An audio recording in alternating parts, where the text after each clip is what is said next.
Let's start with part one of my extreme dining room makeover. So there wasn't really much going on in my dining room to begin with because it's a small space. I got the dining table. I love my dining table. Some pretty decent chairs as well, and just added a few knickknacks on top just to make it look cute. But other than that, I haven't really focused on it. I didn't know what I wanted to do for it to have its own section. So I decided to do a board and batten. It looked easy from the DIYs that I watched on YouTube and just like tutorials that I would see on Instagram and like TikTok and stuff. I'm not really a hands-on person in terms of like tools and everything, so I had to learn from scratch of like what materials to use. I ran into a few challenges, but it wasn't as much as I expected because it wasn't really like super labor intensive project. You just had to know the right materials to use, the right measurements, and what style you were going for. First step is to remove the baseboards that are on your wall. Again, so it depends on what style you're gonna go for. The baseboards that I had currently on my wall did not match with the decorative panels that I chose at the store, so I decided to remove them with my pry bar and hammer. I went to go purchase my pre-prime boards at Home Depot for a good price.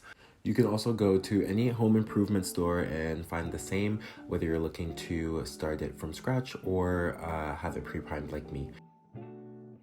When it came to installing the boards, I decided to add acrylic caulk to make sure it is secured and attached to the wall even after I nailed it.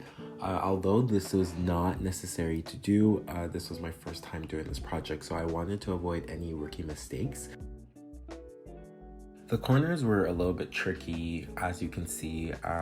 I decided to actually take off this baseboard because I didn't want to have two different baseboards on each side, just to avoid to have different styles on both sides.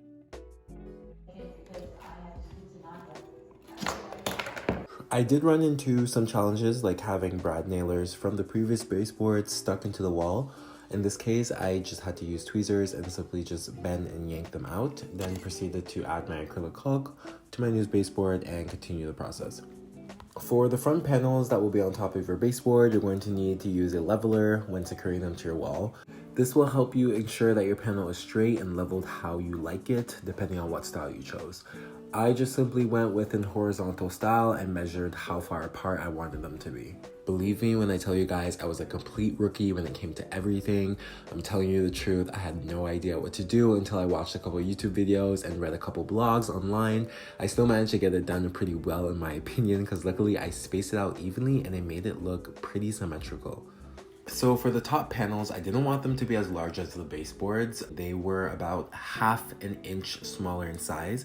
They just looked better in my opinion. If you're going with this type of board and batten styles, keep in mind that you don't have to have all the same size boards. My panels are about 1.5 inches smaller than my top ones as well, and it gave a nice effect.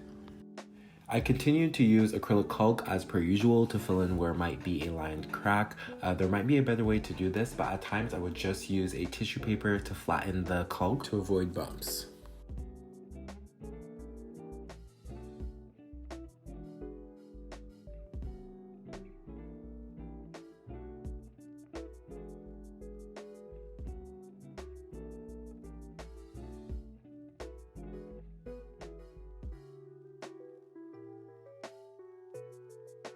After a few indecisive moments, I decided to go with the color mocha brown since I wanted something warm with a little bit of boldness at the same time. So the best option for me was to use a microfiber paint roller, and I went with a semi-gloss paint texture. So depending on the style that you want for your board and batten, this is not the absolute thing you need to use. A lot of it came down to how I wanted it to reflect in my home with all the interior designs that I have going on.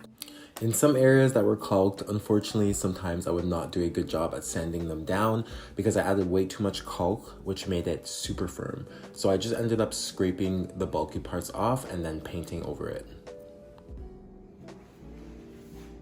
So there are a few paint trimmings that need to be fixed. However, this is nearly the final look of the board and batten, and I am loving the results.